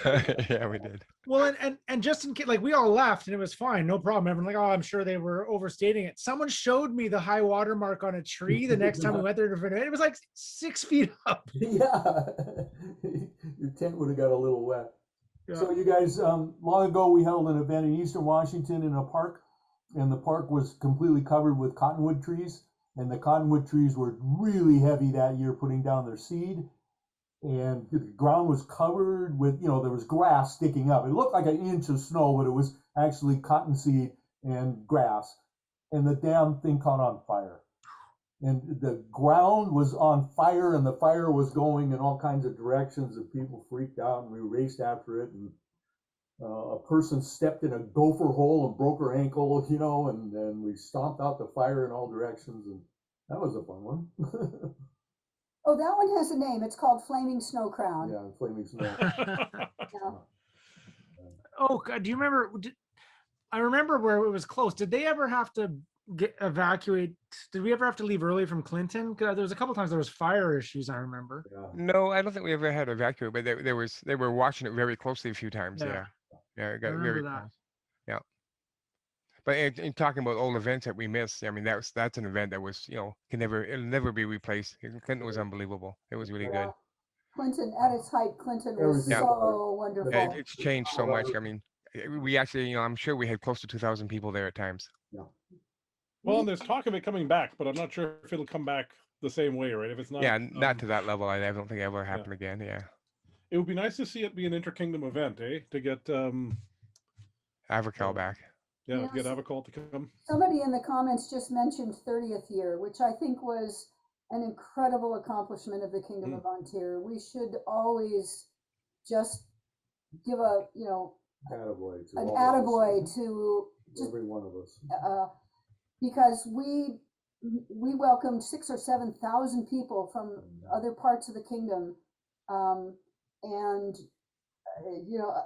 to this huge hayfield. And it didn't rain. And it didn't rain for 10 days, which was magical. Or snow and nothing lit on fire. It was really, it was pretty much. Was the first week of June, wasn't it? Was it the second week of June. Second week of June? 10 days in the Pacific Northwest with no rain. Yeah. It was like, who sacrificed what to make that happen? In a place that had bogs like crazy. We would have we'd had cars up to their fenders in mud if it rained. The day the event's over, everybody goes home. There's about 8 or 10 of us left on the site. We stayed the night and cleaned the next day at the garbage. It rained biblically the next day. It was like we got blessed for this time, and the time was over, and it just poured down rain. We were soaking wet out there trying to collect all the garbage. So Edward, I have to ask, because I've heard, I was just in the SCA maybe a couple of years at that stage. And all I have from that memory from that event is fond memories of how amazing it was, how much fun I had, all this. Everyone I talked to who was, closely involved in running the event, all they could do was, oh my God, everything that went wrong. And we could, we thought the place was going to burn down. We couldn't have any flames and this and that. And like, what do you, because that was obviously an epic event for An Tir, as a coming out party almost in a way. So what was it like behind the scenes? 3 tents over was a war elephant named Edward the Snuffy. I don't know where they got that name. And I never even saw that war elephant in the entire course of the damn thing. I was the 12-hour at night, runner of the place, and John Louis was 12 hours during the day running the place. And it was just, I don't know. I am so proud of An Tir. That was just incredible. That took every bloody person in our kingdom and a lot of other people that helped us, to set that up, to get those. We organized crews. Where's the photograph? We organized crews to clean up the hay. They cut all the damn hay and only picked up about a quarter of it. And our agreement was really, really clear. Cut the hay and pick it up, move it out of there. The hay was everywhere. And we had to organize crews. I just said, get people, move all this hay. And we arrived on the site, and there was, they had hayed it. The agreement was you must hay this field. They'd hayed it, but they'd left all these rows of hay. And you think of hay that's been cut as like floof, but it wasn't. It was big, heavy rows of hay. It was beautiful hay. It was really, really good. And so we found everyone we went and bought every pitchfork we could get. We got them from the park people, the people at the facility that we were at. And we had huge crews out there with pickup trucks doing nothing but picking up all these rows of hay. We had people trying to drive through them and their vehicles got stuck. It was slippery. We had to make parking lots by arranging the windrows so that you could put the cars in between them. It was, the first and second day were epic just for moving hay. Edward and I have a famous picture of us with our pitchforks just moving hay on the very first and second day. But the thing is, this was combustible all over the field. And so we basically put out the word to everyone that said no live flames. Then we had to walk around the site for the next 2 days, finding people with live flames and putting their flames out and saying, no, you can't do that. Or worried about trucks. Did you notice that there's hay all over the ground? Beside every road were giant piles of hay. Well, any car driving down that road could have set that hay on fire. It would just be a hot exhaust. And so we worried about that a lot during the whole time. But there were fires. Go ahead. I was Kingdom Council at the time, so they made me site warden, which meant I just had to, organize what everybody had to do and take care of any problems that came up. Well, then my first 3 days I spent there was getting Biffy trucks unstuck. The first day, the first couple of Biffy trucks got stuck, and no problem, we could push them out.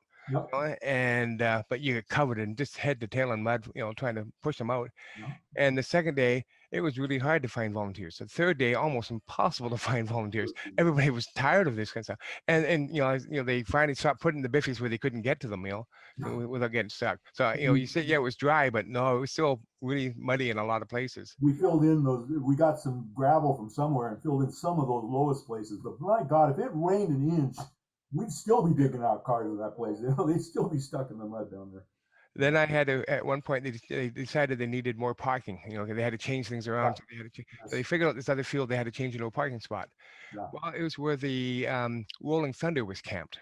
Yeah. I had to tell Rolling Thunder, after they've been there for 3 days, that they have to back up and move somewhere else. Yeah. We put them there on purpose because they were too loud, Well, they weren't very happy with me at all. I had one tell them, it was like, oh boy, this is gonna be a lot of fun. And I had organized. We had those big those hay wagon trucks pulled by horses. I had organized them to come over to help pile their stuff on, so they could help move them that way. And then there was a few of them that just refused. They're not going to move no matter what. And I said, well, we're going to be parking cars all around you. And they go, well, that's okay. I don't mind. So they were, people were camped with all the cars parked around them. So my first 3 days were just taking care of those kind of problems. Then we had the fire problems, and I had to go around and kick some merchants off site because they refused to put out their torches for their midnight sales they were having going on. And I said, no, you can't have open flames. And they had these torches out for their their businesses, so they were threatening to sue us. But I literally had to go and remove them from there. So my first week of first 5 days at 30th year was just horrible. So then finally I'm allowed to fight. Finally I got a few days off, then I actually get involved in fighting. And my first day fighting, I get into an incident where they actually pull my fighter card. I had my fighter card pulled, for 48 hours to calm down. Weren't you saving me when that happened though? Yeah, I had an incident with Duke Dirk. Yeah, he was trying to kill me. For real. There were a couple of those inter-kingdom little tensions there. I got into some spats with people from other kingdoms. Which kind of funny because later on, back when Uther became king, he brought up Duke Dirk with his Spartans, to come up to fight for us for An Tir West. And Dirk and I became great friends. At first we weren't too sure what was going to happen when we finally met each other again. But when we finally met, we became great friends. It was kind of fun. It was really nice. I really liked the guy. But at 30th year, it was we had an incident and there was no coming back. We both lost it. The Red Rage took over. That court was phenomenal. The court at 30th year. If you could hear it. It's true. It was giant and there was no amplification. But I mean, it was just very impressive to see all the people there arrayed. And they all came in on horses, and yep, it was very impressive. That's you guys. Master Jean-Louis de Chambertin was the head autocrat of all that, and he did an absolutely stunning job. So 20th year, we had an An Tir tourney day.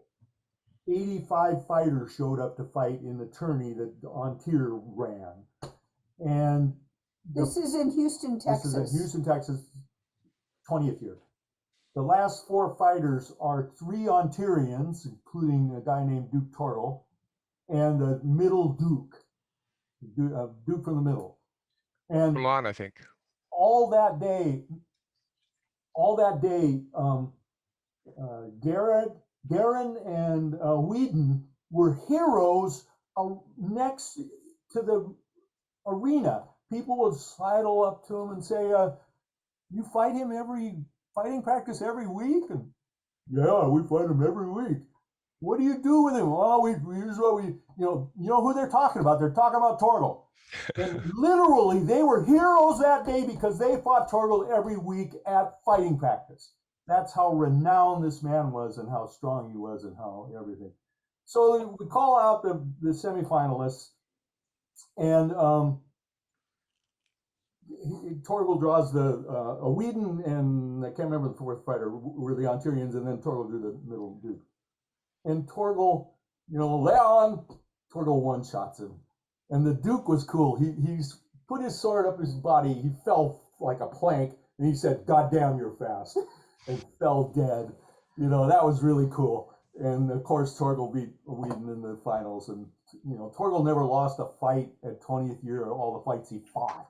That's how strong a fighter he was then. That guy was really something. We had to win that tournament. And here we hadn't thought about holding our own tournament, so we didn't have a prize. Yeah. All these other tournaments had these really nice, beautiful $1,000 daggers and stuff like this, for prizes, and Tier didn't have one. Yeah. So we kind of scrambled what to do. So all we had was kick-ass fighters. Well, so we went to Blackhand and said, can we get a sword from you? And he goes, yeah. So he volunteered it up. But he kind of needed the sword, We said, well, if we don't win, we made an agreement. If someone from An Tir had won it, we'd give it back to him so he could sell it. And if he didn't, we'd all the knights would chip in and pay for it. Otherwise, he didn't have gas money to go home. So we were determined that somebody had from An Tir had to win. So we were really glad that Torgle pulled that one off. Well, I think that Torgle was talking about this in another interview I heard a couple of months ago. Mm-hmm. I think this was like when the world discovered the Torgle High Guard, and so it was a lot like sort of Duke Paul inventing the snap, right? Exactly. It's just like it changed everything because everybody was still doing this very Western style, and he would just go and yeah. And so there was a bit of an arms race jump there. I mean, he was that fast, and that was so sweet. I mean, that was really cool of that Duke. He just went, "God damn, you're fast," and fell over, boom, you know. And yeah, he was. And he never got hit in the head like I hit him. I swear to God, Total never got hit by anybody ever like I hit him. If only that Duke had taken Torgal's sword and then given a speech and then whacked him really quickly while Torgal wasn't looking. That tournament could have gone a totally different way. But his arms are down like this. He looked at me, you know, yeah, you know, you could see his eyes through the damn eye slots. He looked at me like he was going to kill me. So I finished up my pattern and left the field, you know. Time to move to another kingdom. Yeah. To show you how times have changed. So we were all asked to help volunteer and do stuff at 20th year. And so I spent one day marshalling. And so I had to do, you know, some armor inspections and that kind of stuff to start with. And, you know, you're learning from all the different kingdoms. And this guy comes up from, I'm not even sure which kingdom he was from, but he had basketball knee pads with a little bit of leather on them for over his knees, and nothing on his thighs. Gorget, a little bit on his ribs, but not much, and hockey gloves and a helmet. And he was fighting with a two-handed sword.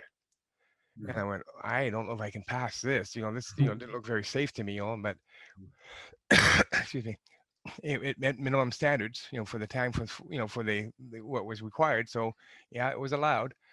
And I'm talking to this guy, and he's 40 years old. And I couldn't believe it. 40 years old. It was his 40th birthday that day. And I went, who's going to be still fighting at 40? I couldn't imagine. It blew my mind that someone at 40 years old could still be fighting. And, you know, because it was his birthday, he was going to go challenge every, you know, duke, king, you know, With prince no that he armor, could find yeah. with basically no armor, fighting a two-handed sword. And so I went, okay, well, he won't be out here tomorrow, you know, and he was out the next day, you know. I saw him take, you know, more leg shots than ever, but, you know, he wasn't even that good of a fighter, but he took quite a bit beating, but came back. But I thought, 40 years old, I couldn't believe anybody could still be fighting at 40. It really blew me away.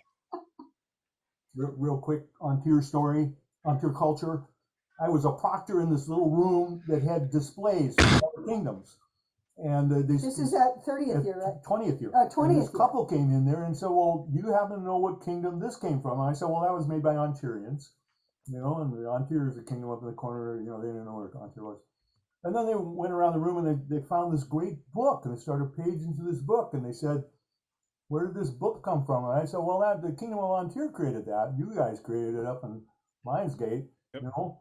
And so they got all done and they're ready to leave, and they looked up. And all the way around the whole rafters of that building was the Bayou Tapestry From Sigurd. from Sigurd. The Sigurd And Tapestry. they said, and who created that? And I said, well, it was the An Tirians that created that too. And they went, never mind, and they just walked out.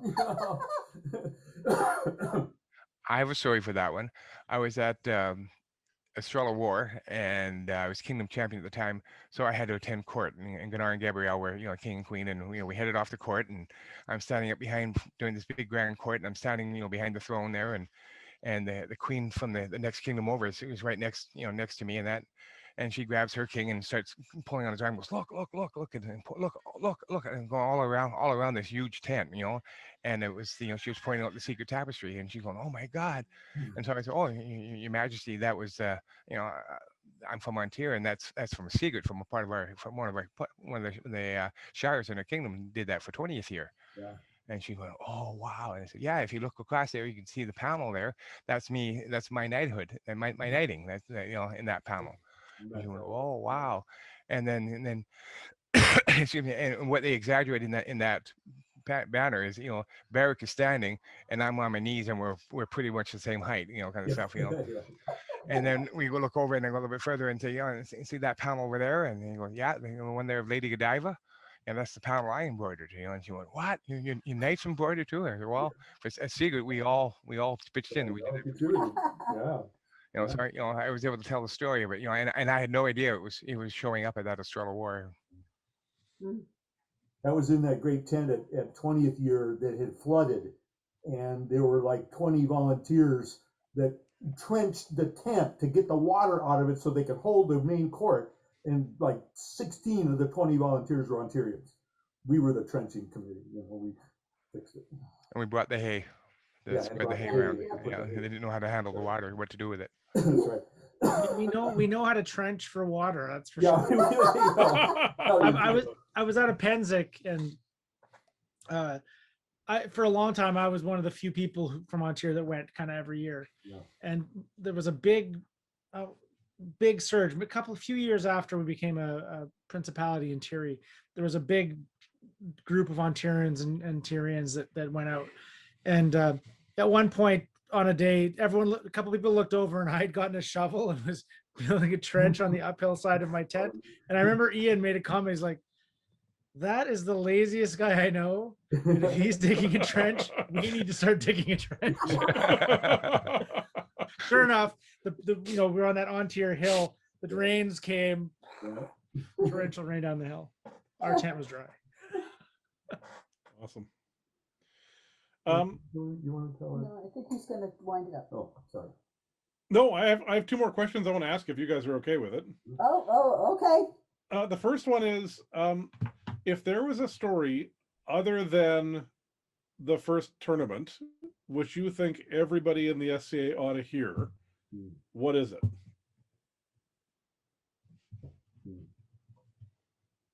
It's okay to say I have no idea. Pass. Move on to the next question. I'm okay with that. The one I told, that one at Pennsic was so perfect because it united the world. That was my first idea. And of course, it was the first time we went to Pennsic, first time we saw bunches of other kingdoms and how the East, clothed themselves, or how they fought, all that kind of stuff. And then that man walked out there from Sweden and gave that beautiful speech. That united me in a way that I'll never forget. I thought, wow, this really is a worldwide organization, and we really do have some cachet. All of us, the SCA does. That one for me. For me, when I first started, was listening to Bovik talk about Pennsic, talking about two chucks. That was to me with stories that went wow. Over. No. Bulwark. Yeah. My other one is I don't know if I'm just hearing less of these now or if there are less of them around. I feel like when I was younger, there were a lot of apocryphal stories about the SCA floated around. So the one I can think of, especially, like there was the cross being burned at Bitterwaters. There was the time a bunch of bikers showed up and were chased off by people in armor. But my favorite one was a guy who got himself a suit of chainmail, and he was trying to wear it to get used to the weight, and he worked in a convenience store. And so he had his uniform on and everything, but he had his chainmail underneath it.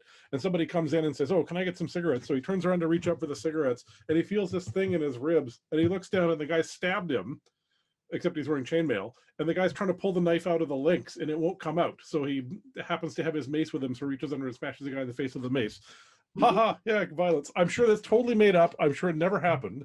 But do you guys have any excellent apocryphal stories about the SCA that no longer get tossed around? Were any of you this is before my time, were any of you, I think it was supposed to be an event at Ording, where there were World War II reenactors at another part of the site, or maybe it was a different site, but I thought somebody told me about that. No, nothing. Right.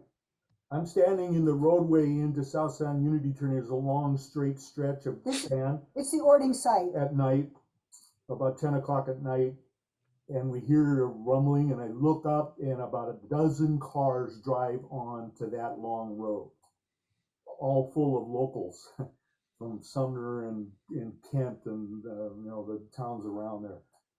And somehow, me and one other person managed to convince 12 carfuls of people that they couldn't come to the event, that it was closed, that they weren't allowed there, and they needed to turn their cars around and leave, which was even just the last part was really hard because there was no place to turn your car around and leave.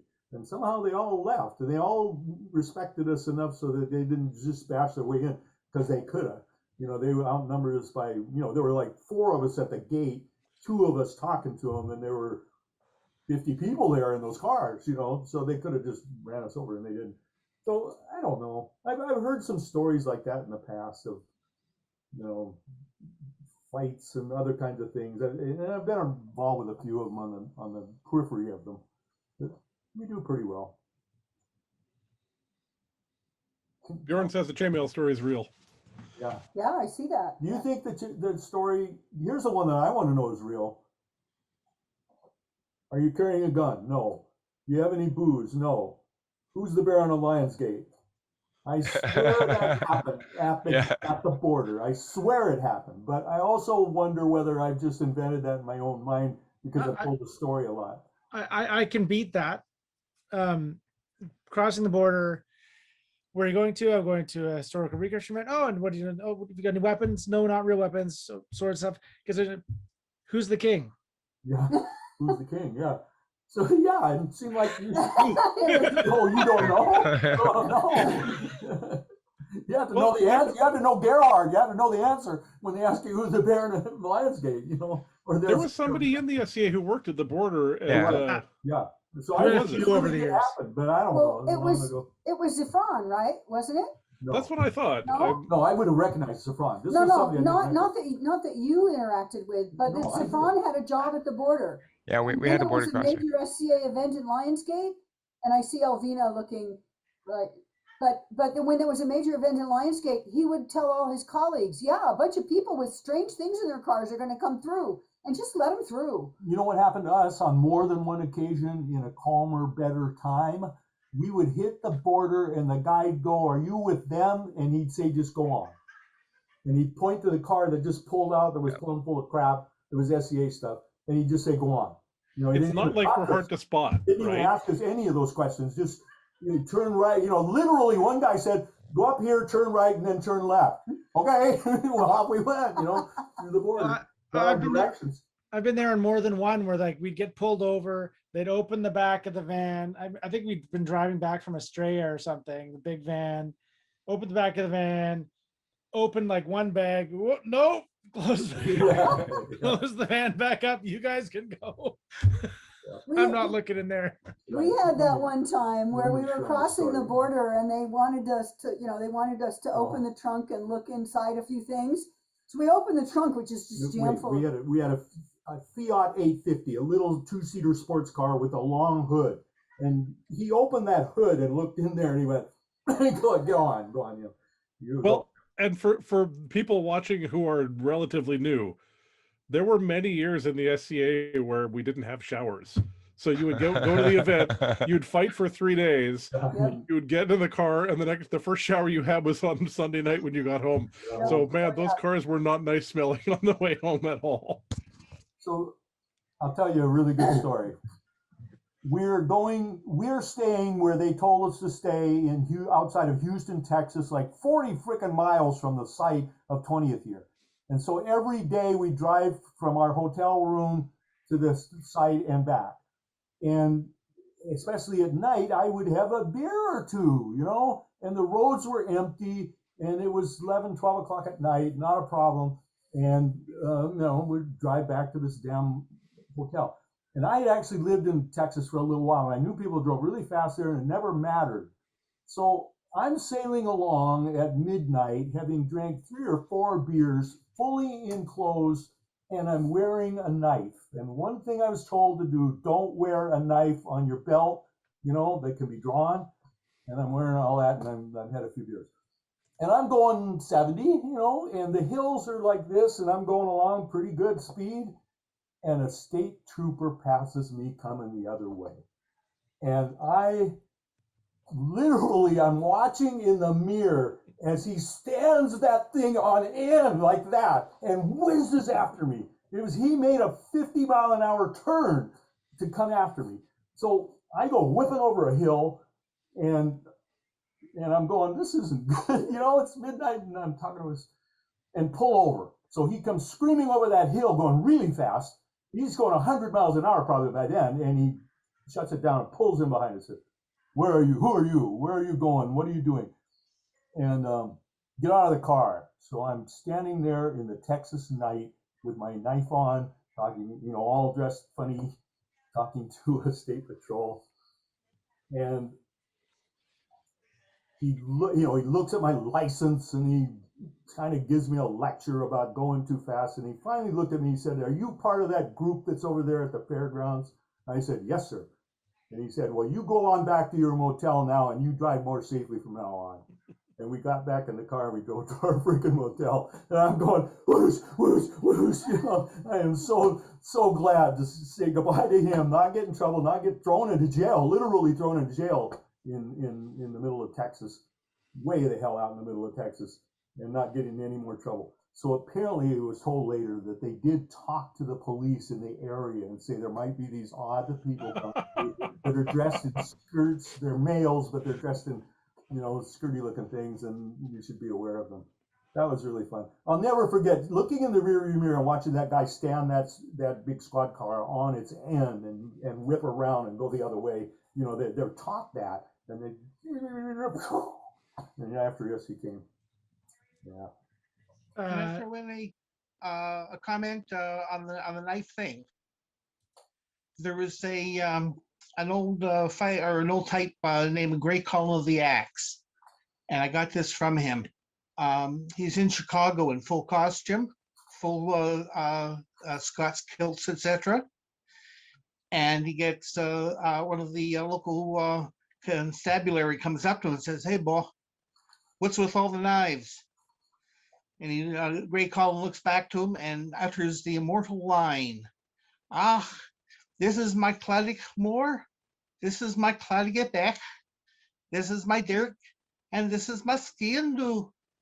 There's nae a knife upon me." Nice. Just bamboozle the hell out of them. Yeah. I see Kinrick's asked a question there to me about Kiva and I at a border. I'll just quickly respond. Not actually an An Tir story. When we were going to our coronation in Drakenwald, Kiva was flying through either Abu Dhabi or Dubai airport. I think Dubai. And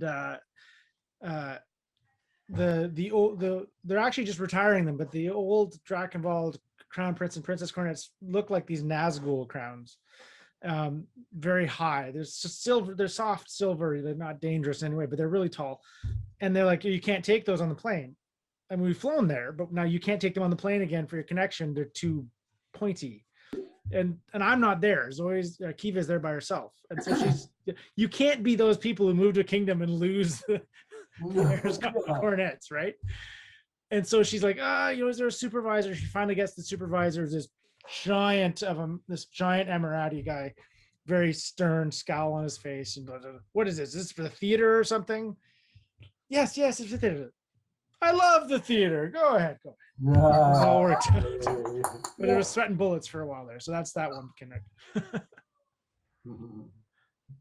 Okay. I'm having a great time, but I actually have to give this room up at 9 o'clock because my wife needs it. So I think, are there any pressing questions from the floor? Old stories that you're dying to hear? Peanut Gallery? I think everyone is storied out for a while. Yeah, sound of crickets. Covered them. All right. Well, thank you guys so much. I really appreciate this. It's one of the things I miss from both being able to be in person, but also I feel like there's less of these sitting around talking about the old days stories. I don't know if it's just that I'm going to the wrong events, but I feel like there's less of this sort of community building, oral culture stuff. So it's always a delight to me when I get a chance to sit down with some people who have some of the crazy old tales from the old times. It's good for us to know our roots. And it's always struck me as crazy that we're in a historical society. We don't care as much about our own history as I feel like we ought to. Yes, I also think that it's great that we're taking advantage of the pandemic to sort of think about these things and shape our culture in ways that I think are very meaningful. All right, so thanks to the panelists. Thanks to my co-host. Thanks to the audience. Parting words, Ulf.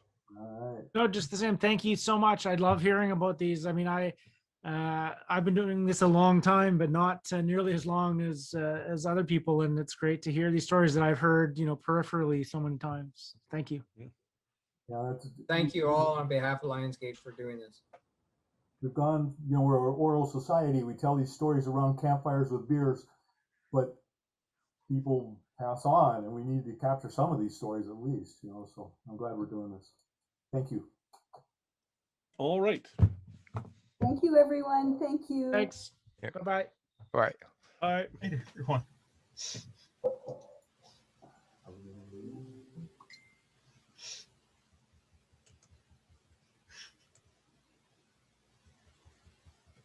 Do, do, do, do.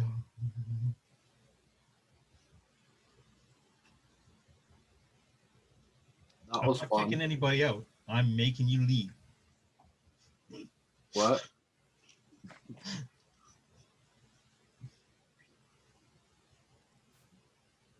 You're gonna kick us out? No, I would never do that. I'm gonna That kick was myself fun. out though. I got school tomorrow. That was fun. Thanks, Ray. You're welcome. Have a great night, everybody. That was amazing. And Yeah. I've been around long enough to hear some of those stories told at campfires and other events, but it's been a while. Yeah. And he's not wrong. I haven't heard these stories in a decade. I want to hear them around campfires again. Hopefully Yeah. this fall. That would be good locally because we Yeah. can't travel internationally. Well, with a bit of luck, the border will be open by September. Come up for freeze off. We'll come down for crown. You can come up for freeze off in the interior. I've been to Freeze Off. It's actually a lot of fun. Oh, you're gonna be up there now. Pretty close to it, yeah. Dang. Ah, Oh, you're moving, right, Dre? we're gonna miss you. Yeah, I'm moving in about a month from now, actually. Oh, where are you moving to? 100 Mile House, Oh, Comore, cool. Shire of Comore. So, Nice.